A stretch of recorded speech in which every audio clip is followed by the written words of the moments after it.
श्री कृष्ण वृंदावन में उनकी क्या स्थिति है?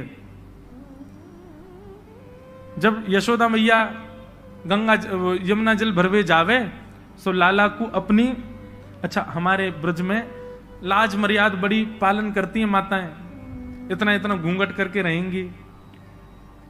यशोदा मैया की आयु भली 80 वर्ष की है, परंतु अभी भी यमुना जल भरने जाते हैं घूंघट करके ही जाती हैं। क्यों? अरे भाई इतने सारे लोग हैं बाहर, कौन कौन पुरुष बैठे होंगे, सबके सामने थोड़ी भाव से जाती हैं। अब मैया जाती यमुना जल भरवे, लाला रोवे, मुंह ले चल मैया मैं चलूंगो, मैं ना रह रो, धरती पर लेट जाएं। तो यशोदा मैया के अच्छा कर, एक काम कर लाला, मैं तो मटकी पकड़ूंगी तो तेरा ध्यान कैसे धरूंगी, तो एक काम कर तू मेरी साड़ी को एक छोड़ पकड़ ले, तू या को पीछे पकड़ के चले कर। आगे आगे यशोदा मैया अपनी मटकी संभालती भई जा रही है और पीछे नंद नंदन नन्हे से 3.5 वर्ष के हैं, पीछे मैया की वो पल्लू पकड़ करके पीछे पीछे चल रहे हैं। और जैसे ही श्याम सुंदर निकलते हैं गोपियों में अफरा तफरी मच जाती है और सब गोपियां तैयार हो जाती हैं, कोई खिड़की पर, कोई अटारी पर, कोई छत पर, कोई बहाने से बस उस मार्ग पर जा रही है जहां से यशोदा जी आ रही है। क्यों? लाला को देख लेंगे। एक बहुत सुंदर पद है, चलो सखी निरखिए नंद कुमार। सब सखियां आपस में योजना बनाती हैं, बोले आज कन्हैया को कैसे देखना है, बहाने ढूंढती हैं। ठाकुर जी जब निकलते हैं उन गोपियों के भवन के आगे से, तो सब गोपियां कोई ना कोई गुप्त प्रलोभन ठाकुर जी को देती हैं कि ठाकुर जी उनकी तरफ देख लें। नन्हे से ठाकुर जी एक हाथ से तो मैया की चुन्नी पकड़ रखी है, दूसरे हाथ से अपने अंगूठा को चूसते भय जा रहे हैं। और यहां गोपियां ठाकुर जी को लोभ प्रलोभन दे रही हैं। कोई गोपी किसी भाव का प्रलोभन, कोई गोपी मोर पिच्छ का प्रलोभन, कोई काली कमली का प्रलोभन, कोई नृत्य का प्रलोभन, कोई किसी वस्तु सामग्री का प्रलोभन दे रही है। परंतु एक गोपी क्या करती है, धौरी गैया का दूध काट करके बढ़िया उसको जमा करके वह को सुंदर मक्खन निकारो है, वह मक्खन को अपने हाथ में लेके स्वयं बाहर नहीं आती है, खिड़की से केवल हाथ बाहर कर ले अपनों। अब यशोदा मैया तो निकली, लेकिन ठाकुर जी की दृष्टि पड़ गई वही मक्खन पे। अब लाल जी वह मक्खन को देखें, रुक जाएं, लेकिन मैया को पल्लू खींचे तो चलन लगे। गोपी मक्खन दिखा के इशारों कर रही है, इतको आजा।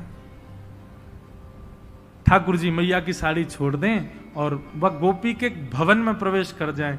जैसे ही प्रवेश करते हैं महाराज, सारी गोपियां भागती हैं अपने अपने घरों, सब उसी के घर में प्रवेश कर जाती हैं, भीतर से चटकनी लगा करके। और ठाकुर जी बैठा लिए बीच में, चारों तरफ बैठ गई सबरी गोपी और सब निरख रही हैं श्याम सुंदर को।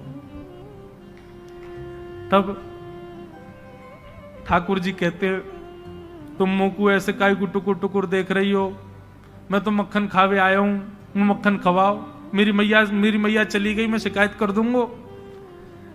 तब गोपियां कहती हैं, अच्छा लाला मक्खन खाएगो? बोले हाँ।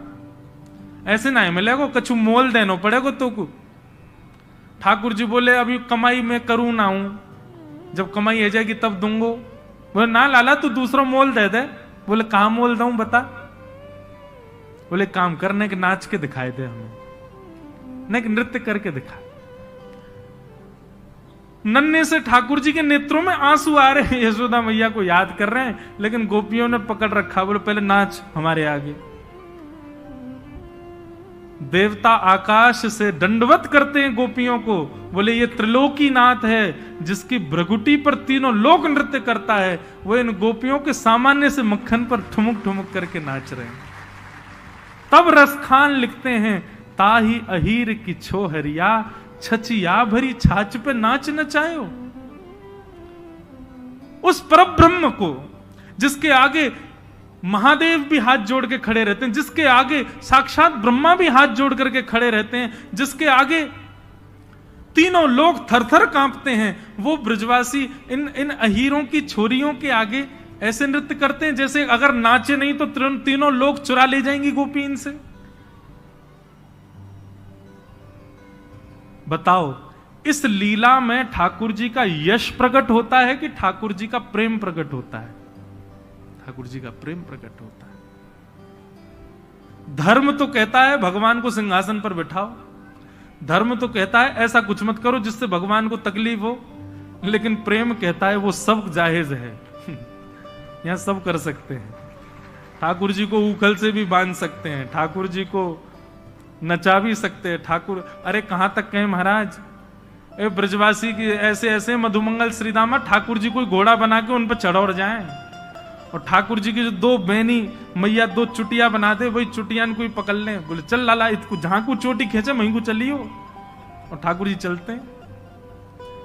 देवता आकाश में खड़े खड़े चिंता करते, बोले कि अरे भैया तुम भगवान के केश खींच रहे हो, तुमको पता है उनका एक रोआ भी टूट गया तो एक ब्रह्मांड नष्ट हो जाएगा वहां का। लेकिन ब्रजवासियों का ये प्रेम है बंधुओं, ये ऐश्वर्य नहीं है ठाकुर जी का। नारद जी ने कहा आपके चित्त को तब तक शांति नहीं मिलेगी जब तक आप ठाकुर जी के प्रेम का बखान नहीं करोगे, प्रेम को प्रकट नहीं करोगे। श्री व्यास मिश्र जी, उनके यहां ठाकुर जी की सेवा थी, वो ठाकुर जी की सेवा करते थे, और आपके घर के ठाकुर जी का नाम श्री राधाकांत जी था। ठाकुर जी की सेवा पिताजी करते थे, और नन्हे से श्री हितरवंश महाप्रभु वो बाहर आंगन में बालकों के साथ खेलते थे, कभी बगीचे में खेलते थे। लेकिन खेल कैसा था उनका, वो हमारे आपके जैसा खेल नहीं खेलते थे। तो वृक्षों से सुंदर पुष्प इकट्ठे करते, वृक्षों से सुंदर पत्र इकट्ठे करके उनकी सुंदर माला बनाते, उनके सुंदर सूत में बांध करके कुछ तैयार करते, और फिर क्या करते, गांव में जाकर के एक गौर वर्ण के बालक को लेकर के आते, एक श्याम वर्ण के बालक को लेकर के आते, और श्याम वर्ण के बालक को तो श्याम सुंदर बना देते, और गौर वर्णा बालक को किशोरी जी के रूप में तैयार कर, ये उनका खेल था। और फिर दोनों को तैयार करके और फिर दोनों को निहारते, नन्हे सी अवस्था में, 6-7 वर्ष की अवस्था में, और फिर निहार निहार के बलैया लेते, और बलैया लेने के बाद फिर क्या करते, किशोरी जी का श्रृंगार उतार करके ठाकुर जी जिनको बनाया उनको पहना देते, और ठाकुर जी का श्रृंगार किशोरी जी को पहना देते। ऐसा उनका खेल विलास था। लेकिन बंधुओं उनका भाव इतना सुदृढ़ था कि आज उन्होंने जैसे ही गौर वर्ण के बालक को श्याम सुंदर माने किशोरी जी को ठाकुर जी का श्रृंगार किया, और श्याम वर्ण के बालक को जब किशोरी जी का श्रृंगार किया, उसका भाव यह परिलक्षित हुआ कि उनके पिताजी जैसे ही अपने घर के ठाकुर जी के दर्शन करने के लिए गए, भोग उठाने के लिए गए, पर्दा हटाते देखा तो श्री राधाकांत प्रभु ने भी अपना श्रृंगार बदल लिया। किशोरी जी ने मुकुट पहन लिया और ठाकुर जी सिर पर चुनरी ओढ़ करके बैठे थे। घबरा गए, उनको तो बेचैनी हो गई, ये क्या हुआ। अरे मुझे लगता है बुढ़ापे की आंखें, समझ नहीं पा रहा हूं। उम्मीदने लगे, आंख मांख धो करके आए, पुनः आकर के देखा तो ठाकुर जी चुनरी में बैठे हैं और किशोरी जी मुकुट पहन के बैठी हैं। मन में विचार करने लगे, ये कैसा, ये कोई अपशगुन तो नहीं। बस किसी से पूछने के लिए मंदिर से निकल के बाहर भागे तो बाहर बगीचे में देखा कि हरिवंश जी 2 बालकों की प्रदक्षिणा कर रहे हैं, और जाकर के देखा तो क्या पाया कि श्याम वर्ण के बालक ने तो चुनरी पहन रखी है और गौर वर्ण के बालक ने मुकुट पहना है। देखते ही समझ गए, बोले ओहो, मेरे इस बालक की भक्ति की श्रेष्ठता इतनी हो गई कि वो बालकों के साथ श्रृंगार करता है और प्रत्यक्ष ठाकुर जी उसकी सेवा स्वीकार करते हैं। ये सामान्य बालक नहीं। ऐसे महाप्रभु जी, उनके पिताजी कभी ठाकुर जी के आगे लड्डू भोग रखते, पर्दा करके जैसे ही पर्दा हटाते तो क्या पाते, लड्डू के साथ साथ वहां पे आम, सेब, अमरूद, सुंदर सुंदर बहु व्यंजन वहां पर रखे हैं जो कि रखे ही नहीं थे। अब उनको संशय नहीं होता था, जैसी ऐसी कोई लीला होती वो दौड़ करके हरिवंश जी के पास जाते। दौड़ करके हरिवंश जी के पास गए तो आज क्या देखा कि आज किसी बालक का श्रृंगार नहीं किया है। 2 युगल वृक्ष एक साथ खड़े थे, एक वृक्ष को श्री जी का श्रृंगार किया, दूसरे वृक्ष को श्याम सुंदर का श्रृंगार किया, और वन में श्रृंगार किया वृक्षों का तो फल का ही भोग लगाया। तो जो फल वहां वृक्षों के सामने रखे थे ठीक वैसे ही फल, उतने ही आकृति में कटे भये, उतने ही आकृति में अमनिया किए भये, ठीक कोई अंतर नहीं, वैसे ही फल भीतर मंदिर में ठाकुर जी के सन्मुख रखे थे। ऐसे महाप्रभु जी बाल्यकाल से ही उनके सेवा का सुख बढ़ने लगा, और चंद अवस्था में ही, कुछ बाल अवस्था ही थी, उसी समय एक दिन श्री राधा श्री राधा श्री राधा कहते कहते नृत्य कर रहे थे, और उनका वो भाव रूप देख करके हमारी वृषभानु नंदिनी जी, हमारी किशोरी जी स्वयं को रोक ना पाई और प्रकट हो गई सामने। और प्रकट होकर के श्री हित हरिवंश महाप्रभु को बाल अवस्था में किशोरी जी ने गुरु दीक्षा दी। उनकी गुरु कौन है? श्री किशोरी जी। किशोरी जी ने गुरु दीक्षा देकर के सेवा भाव समझाया, सेवा प्रणाली समझाई, आदि आदि सब भाव उनको समझाए। और एक अवस्था होने पर महाप्रभु जी अपने गांव से भ्रमण करते करते करते करते चिदयावल पहुंचे। वहां पर वही आत्मदेव ब्राह्मण जिसने महादेव से रत्न के रूप में राधा वल्लभ जी मांगे, वो आत्मदेव के यहां जाकर के दर्शन किया श्री राधा वल्लभ जी का। और राधा वल्लभ जी का दर्शन करके इतने भाव निमग्न हो गए, इतने में ही ठाकुर जी ने आत्मदेव को स्वप्न दे दिया और आत्मदेव जी से कहा, सुनो आपकी सेवा पूर्ण हो गई, हम आपसे संतुष्ट हो गए, अब एक काम कीजिए। बोले क्या? मंदिर परिसर में एक वैष्णव दर्शन कर रहे हैं हमारा हितरवंश महाप्रभु, इनसे जाकर के कहिए कि आपकी 2 पुत्रियां हैं, दोनों पुत्रियों से उनका विवाह होगा। इधर देखो भैया, यहां देखो, वो हेलीकॉप्टर मत देखो। और ये अगर चले तो कीर्तन में चले तो ज्यादा अच्छा, नहीं तो सबकी नजर इस पर ही जाए। सब लोग सावधानी से सुनो, हम क्या बता रहे थे भूल गए, कहां था मैं? हाँ, तो आत्मदेव जी को राधा वल्लभ जी ने कहा कि आप, क्योंकि हरिवंश महाप्रभु तो विरक्त होके चले गए थे वन में, अब ब्याह नहीं करना उनको, वो तो सन्यास आदि का भाव उनके अंदर आ गया था। बोले बस वन में जाएंगे, राधा राधा रटेंगे।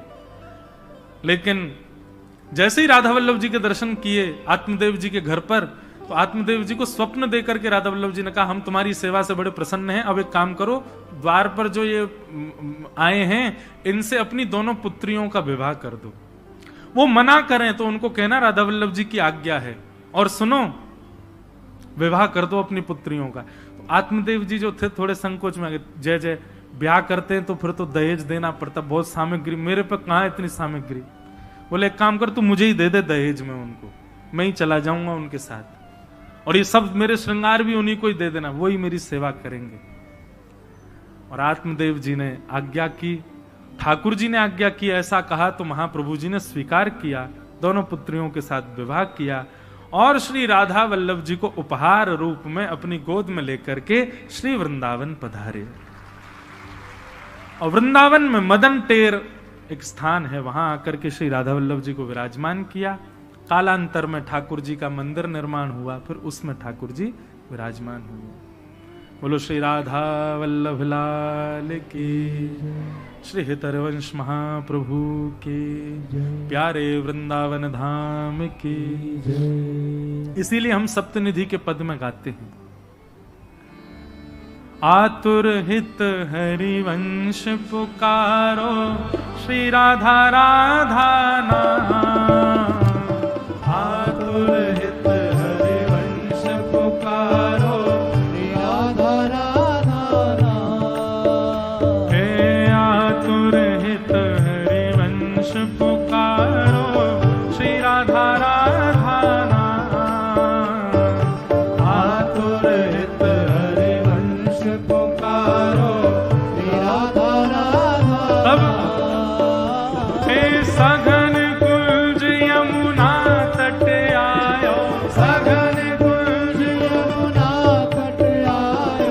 मदन टेर वृंदावन आयो, मदन टेर वृंदावन आयो। प्यारो राधा वल्लभ लाल, वृंदावन प्यारो वृंदावन, वृंदावन प्यारो वृंदावन। हे श्री वृंदावन मेरो वृंदावन, वृंदावन मेरो वृंदावन। सघन कुंज यमुना तट आयो, सघन कुंज यमुना तट आयो। प्यारो राधा वल्लभ लाल, वृंदावन मेरो वृंदावन, वृंदावन मेरो वृंदावन।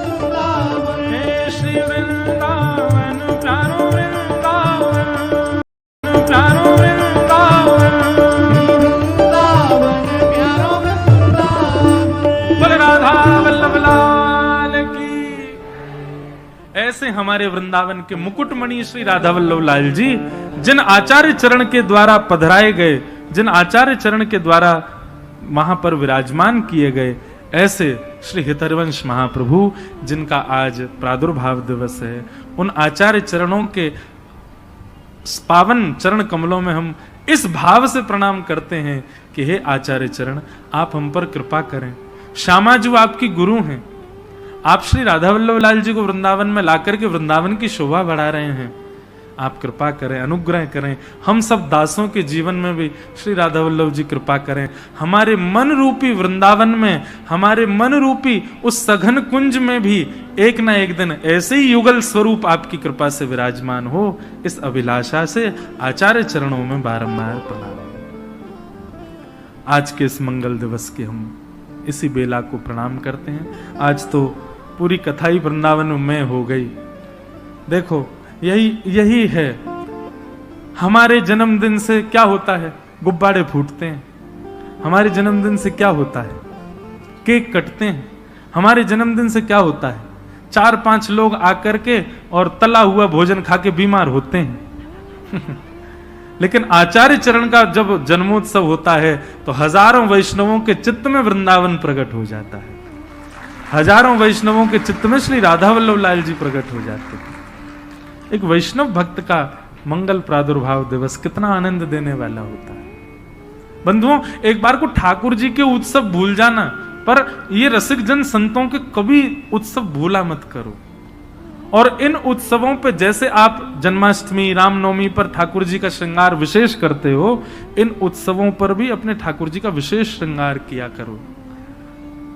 लेकिन वो तो तब होना जब जाने आचार्य चरणों को, उसके लिए सत्संग सुनो, वैष्णवों को सुनो, आचार्य चरणों के बारे में, उनकी तिथि कौन सी होती है, क्या होता है, इन सब का एक नियम बनाओ। ये भी एक वैष्णव नियम है। हम रामानुज संप्रदाय के, लेकिन हम जरूरी नहीं है कि केवल अपने संप्रदाय की बात, हम सारे संप्रदायों के आचार्यों को प्रणाम करते हैं। जिसके बारे में पता चलता जाता है उन सबको प्रणाम करता हूं। मेरे अंदर वो भाव नहीं कि केवल हमारे आचार्य सर्वोपरि है, पर ये सब आचार्य भी अनुग्रह करेंगे तभी कृपा होगी। और क्योंकि वृंदावन ब्रजवासी हैं भैया, तो ब्रजवासी तो सबरे संप्रदायन को, हमारे आचार्य तो साक्षात ठाकुर जी हैं। और ठाकुर जी को जो प्रसन्न कर दे, ठाकुर जी को जो लाड़ लड़ावे, वो सब हमको प्रिय है। इस भाव से हम आपको प्रणाम करते हैं। आइए आज के भागवत क्रम में प्रवेश करें। तो कल हम आप सब लोग श्रवण कर रहे थे, सौनकादि ऋषियों ने 6 प्रश्न किए और इन्हीं 6 प्रश्नों में 7 दिन की कथा। और इसी विषय को बताते हुए श्री सूत जी महाराज वर्णन करते हैं। अच्छा, एक राधा वल्लभ लाल जी के लिए मेरे मन में मैं अपनी इच्छा से नहीं रह पाता। आज मैं व्यास मंच पर जब बैठा तो एक पद मेरे मन में आया जो श्री महाप्रभु जी का ही है। तो एक बार मन में, और एक अंतिम भाव है कि इस पद से एक बार युगल सरकार को प्रणाम कर लें और फिर उसके बाद कथा में आज के में प्रवेश करेंगे। हमने कही ना श्यामा जू आ गई, अब तो कथा, अब तो फिर वृंदावन रसी चलेगो। श्री हित हरवंश महाप्रभु एवं उनके वंशा में प्रकट हुए सब वैष्णव जन इस भाव को बड़े भाव से गाते हैं। गौर श्याम मेरे लोचन गहनो, गौर श्याम मेरे लोचन गहनो। सब लोग गाओ। गौर श्याम मेरे लोचन गहनो, गौर श्याम मेरे लोचन गहनो। कानों में तो कुंडल पहन लिया आपने आभूषण के रूप में, नाक में भी बाली पहन लेते हैं आभूषण के रूप में। नाक में नथनी पर क्या पहनते हैं, क्या पहनते हैं नाक में, जो भी पहनते हैं ना। गले में भी हार पहनते हैं। लेकिन इन नेत्र रूपी इन इंद्रियों में क्या धारण करें, तब कहते हैं गौर यानी कि श्री किशोरी जी, श्याम यानी कि हमारे ठाकुर जी। दूसरे भाव में गौर यानी बलराम, श्याम यानी श्री कृष्ण, दोनों भाव से।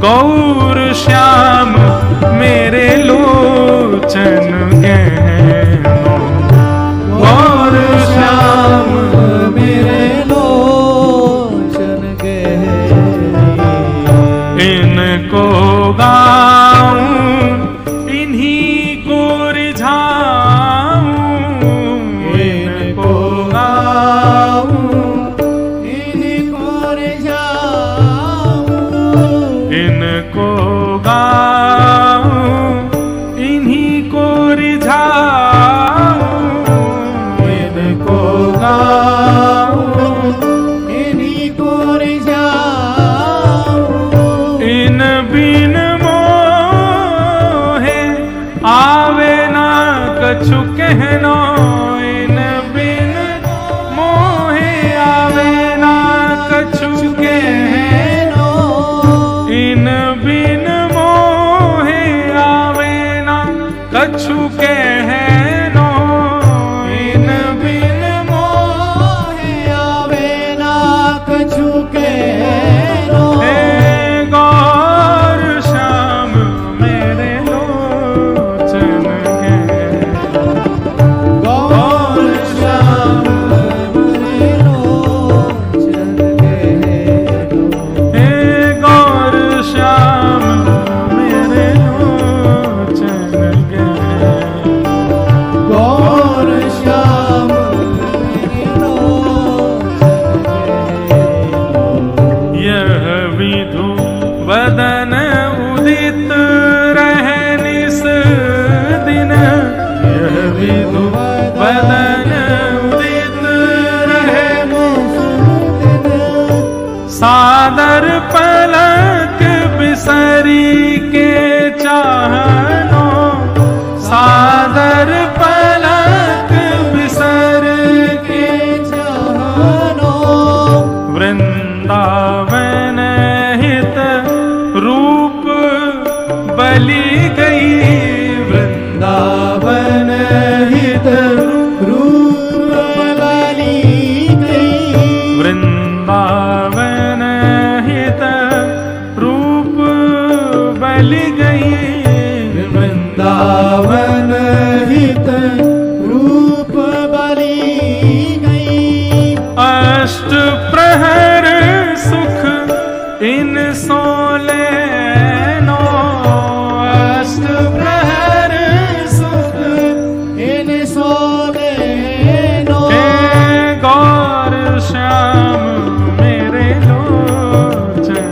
गहनो, गौर श्याम मेरे लोचन गहनो, श्री गौर श्याम मेरे लोचन गहनो, गौर श्याम मेरे श्री राधा वल्लभ लाल की जय। इस प्रकार श्री हृदयवंश महाप्रभु को हम प्रणाम करते हैं। बंधुओं, अब आगे की कथा में भागवत जी की रचना का क्रम है। इदं भागवतम नाम पुराणम ब्रह्म संहितम, उत्तम श्लोक चरितम भगवान चकार भगवान ऋषि। श्रीमद् भागवत की रचना कैसे हुई और क्यों हुई, बहुत ध्यान से सुनो। वेदव्यास जी महाराज सरस्वती नदी के तट पर विराजमान थे। सरस्वती नदी का तट कहां है बताओ भारत में? सरस्वती नदी केवल, वैसे तो कई कई जगह बताए जाते, पर मुख्य रूप से एक ही तट है उनका, बद्रीनाथ। बद्रीनाथ से थोड़ा और आगे जाओ तो माना गांव, वहीं सरस्वती जी का उद्गम है। और थोड़ी दूर 1-1.5 किलोमीटर चलने के बाद सरस्वती जी लुप्त हो जाती है, फिर गंगा जी का दर्शन होता है, अलकनंदा जी। तो श्री सरस्वती जी के तट पर वेदव्यास जी विराजमान थे और बड़ी चिंता में बैठे थे। किस लिए? मेरी और आपकी चिंता में बैठे थे भैया कलयुग के लोग बड़े विचलित होने वाले हैं। कलयुग के लोगों की मनस्थिति, बुद्धि, कलयुग के लोगों के विचार बड़े दूषित होने वाले हैं। इन लोगों के कल्याण के लिए मैं क्या लिखूं, मैं क्या करूं? कलयुग के लोगों का उद्धार हो उसके लिए मुझे क्या करना चाहिए, ये चिंता कर रहे थे।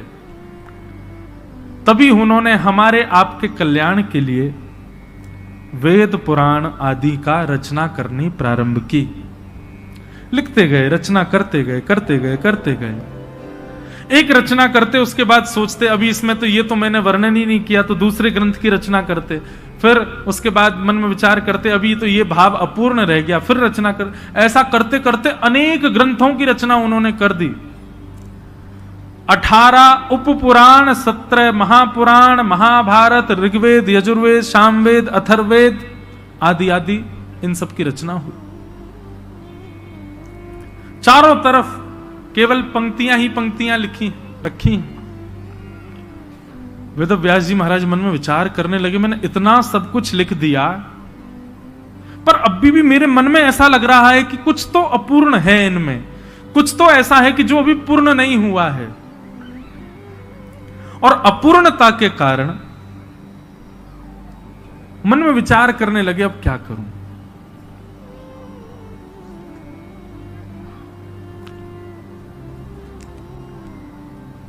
चिंतित बैठे थे, तभी वहां नारद जी का आगमन हुआ। और नारद जी ने आकर के व्यास जी से पूछा आप चिंतित क्यों हो? नारद जी से बोले देखो मैंने कितने ग्रंथ लिखे, पर मेरे मन को शांति नहीं मिल रही है। नारद जी महाराज बोले भगवान मैं बताऊं आपके हृदय को शांति क्यों नहीं है? बोले जी बताइए ना। तब नारद जी कहते हैं बहुत ध्यान से सुनो, भागवत जी क्यों लिखी गई, कैसे लिखी गई? कि भवतानुदित प्रायम यशो भगवतो मलम ये नैवासौ न तुष्येत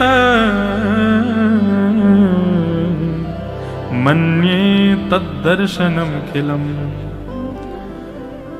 कि न यद्वचश्चित्रपदम हरेर्यशो जगत पवित्रम प्रगणित करहि चेत् तद्वायुषम तीर्थमुशन्ति मानसा न यत्र हंसा निर्मन्तु शिक्षया। बहुत सावधानी से सुनो। नारद जी महाराज कहते हैं बोले भगवान जिस कीचड़ में कौवे स्नान करते हैं ना, वहां कभी हंस नहीं आते। हंस तो परम पवित्र जल में स्नान करता है, उसी में ही रहता है। और हंस का स्वभाव तो ऐसा हो रहा है कि जिस मान सरोवर में, आजकल हंस मान सरोवर में ही है, सौभाग्यवंत लोगों को दर्शन होता है। हंस का स्वरूप है, यदि जिस सरोवर में वो रहता है वहां एक तिनका भी डाल दिया जाए तो हंस तुरंत आएगा निकालने के लिए, वो अपवित्र स्थान पर रह ही नहीं सकता। ये एक तर्क दिया नारद जी ने कि जिस जलाशय में कौवे स्नान करते हैं वहां हंस नहीं आते। बोले महाराज मैं आपकी बात समझा नहीं। बोले भगवान ऐसे जलाशय का निर्माण करो जिस जलाशय में अन्य अन्य पक्षी नहीं, हंस का आगमन हो। हंस का आगमन परम पवित्र, परम शुद्ध, परम चैतन्य, परम शांत जलाशय में होता है, अन्यथा हंस आता नहीं है। महाराज मैं आपको सांकेतिक रूप से यह बात कहना चाहता हूं, आपने जितनी भी रचना की है, जितने भी आपने पोथियां लिखी हैं, सब में ज्ञान है, सब में श्रेष्ठताएं हैं, सब में अद्भुतताएं हैं, पर घुमा फिरा करके देखा जाए तो चार ही बातें हैं: धर्म, अर्थ, काम, मोक्ष, चतुर्विध पुरुषार्थ। और इन चतुर्विध पुरुषार्थों की प्राप्ति के लिए ही आपने सारे ग्रंथों के निर्माण किए हैं। लेकिन महाराज जिनको इन चारों से कोई काम नहीं, जिनको उन चारों से कोई मतलब नहीं, जिसको धर्म से मतलब नहीं, जिसको अर्थ से मतलब नहीं, जिसके अंदर में कोई कामना नहीं, और अंतिम जिसको मोक्ष भी नहीं चाहिए, उसके लिए आपने क्या लिखा?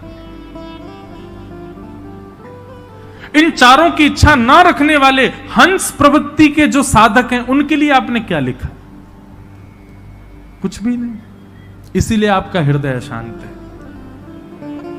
बहुत सावधानी से सुनिएगा। वेद व्यास जी बोले, संसार में इन चार चीजों की प्राप्ति तो संसार करना चाहता है, धर्म अर्थ काम मोक्ष, पांचवी तो कोई वस्तु है नहीं। नारद जी बोले, नहीं, पांचवी एक वस्तु है, और जो उस पांचवी वस्तु का साधक होता है उसको इन चारों से कोई अभिप्राय नहीं होता। और वो पांचवी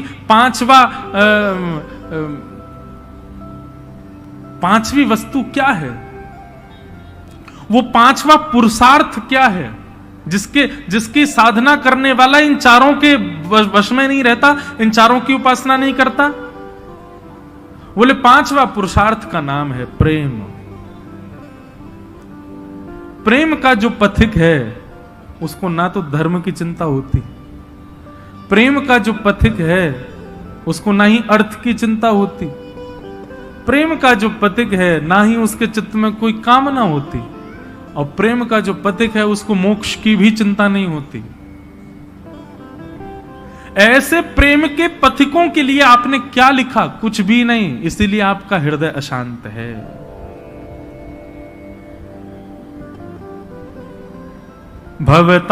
भवतानुदित प्रायम यशो भगवतो मलम ये नैवासौ न तुष्येत मन्ये तद्दर्शनम खिलम। नाथ, आपने जितना कुछ भी लिखा है, इनसे प्रेम पथिक, प्रेम के उपासकों का कोई अभिप्राय सिद्ध नहीं होगा। प्रसिद्ध कथा है, आप सब जानते होंगे। ठाकुर जी को ज्वर चढ़ा था, वैद्यों ने कहा वैष्णवों की चरण धूलि लाओ, भगवान के माथे से लगाओ।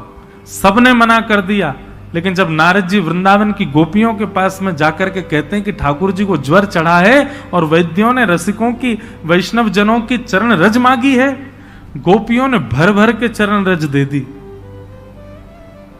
नारद जी महाराज कहते हैं आपको डर नहीं लगता? गोपियों बोली किस बात का डर? बोले आपकी चरण रज भगवान के माथे से लगेगी, आपको पता है इसका क्या आपको भोगना पड़ेगा पाप। अरे भैया, मंदिरों में तो ठाकुर जी के सामने कमर कर दें, पीठ कर दें ठाकुर जी को तो भी अपराध माना जाता है। आप अपने चरण रज भगवान के मस्तक पर लगाने के लिए दे रही हैं। मानता हूं कि यह औषधि आवश्यक है, परंतु आपको यह विचार नहीं होता कि इसके लिए आपको नरक जाना पड़ेगा।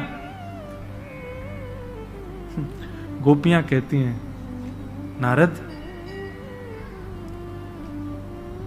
यदि हमारी चरण रज देने से श्री कृष्ण की पीड़ा दूर होती है तो ऐसी चरण रजों का भंडार खोल देंगी द्वारिका में, और भले ही उसके लिए हमको नरक जाना पड़े, 2000 वर्ष तक नरक रहना पड़े, हम नरक स्वीकार कर लेंगे, लेकिन कृष्ण पीड़ा में है यह स्वीकार नहीं कर सकते।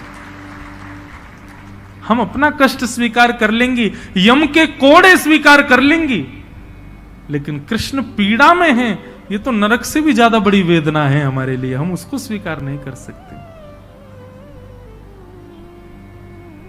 बताओ, क्या आपको यहां धर्म दिखाई दिया? धर्म तो कहता है भगवान के आगे चरण नहीं करने चाहिए।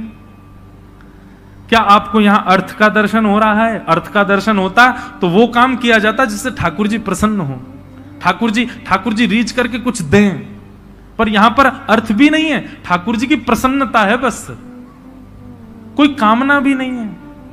अपनी चरण रज देकर के मानो गोपियों ने कुछ मांग लिया हो ना, और मोक्ष की तो कामना है ही नहीं, कोड़ों के लिए तैयार बैठ गई हैं गोपियां, यमराज हमको कोड़े बरसा दे वो स्वीकार है, लेकिन कृष्ण पीड़ा में ये स्वीकार नहीं।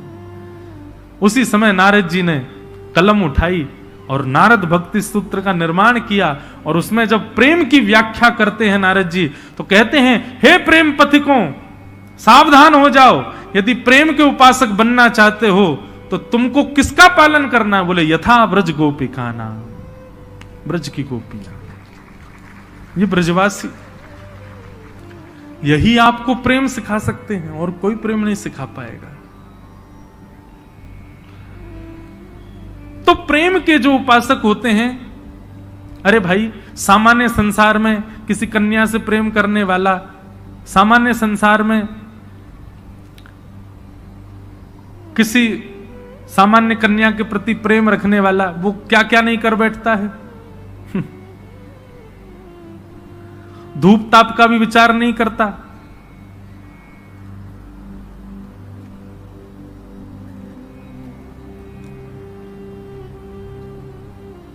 धूप ताप का भी विचार नहीं करता। अपनी प्रियसी के लिए सारी हदें पार कर देता है। धूप में खड़ा हो जाएगा, बारिश में आ जाएगा, उस गली में ही बैठा रहेगा जहां उसकी प्रियसी रहती हो। इतना तो वो भी करता है। माता पिता से लड़ लेगा, सब काम कर लेगा, लेकिन अपनी प्रियसी को नहीं त्याग सकता। ये तो सामान्य प्रेमी का लक्षण होता है कि वह भी सारी चीजों से ऊपर उठ जाता है। संसारिक दूषित प्रेम करने वाला भी ऐसा हो जाता है, तो श्याम सुंदर से प्रेम करने वाले वो धर्म अर्थ काम मोक्ष के कैसे उपासक हो सकते हैं?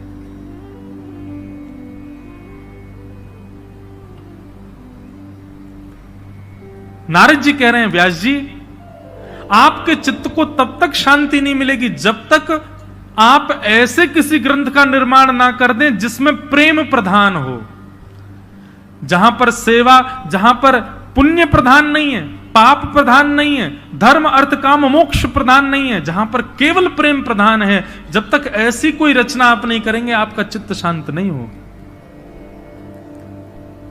भागवत के श्रोताएं सब लोग सावधानी से सुनो, यहां पुण्य नहीं सिखाया जाता कि पुण्य कैसे करना है। यहां पर यह नहीं बताया जाता कि पाप से कैसे बचना है। यहां पर तो केवल एक चीज बताई जाती है कि प्रेम नगर कैसे जाना है, प्रेम पथ कैसे जाना है।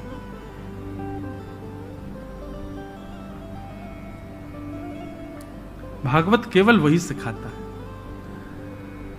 नारद जी महाराज बोले, भगवान अब आप प्रेम की परिभाषा, तो वेद व्यास जी बोले उसके लिए मुझे क्या करना पड़ेगा? बोले आपने अब तक ठाकुर जी के ऐश्वर्य का वर्णन किया है, अब तक आपने ठाकुर जी के यश का वर्णन किया है, अब ठाकुर जी के प्रेम का वर्णन करो। बोले ठाकुर जी का प्रेम कैसा? बोले ठाकुर जी का यश तो आपने बता दिया, कैसा है? बोले महाभारत युद्ध में खड़े होकर के महाराज गीता का ज्ञान दिया, महाभारत में आपने यश बता दिया। अन्य अन्य पुराणों में आपने ठाकुर जी की खूब कीर्ति बताई, खूब यश बताया, खूब महिमा बताई। अब उनके प्रेम स्वरूप को बताओ।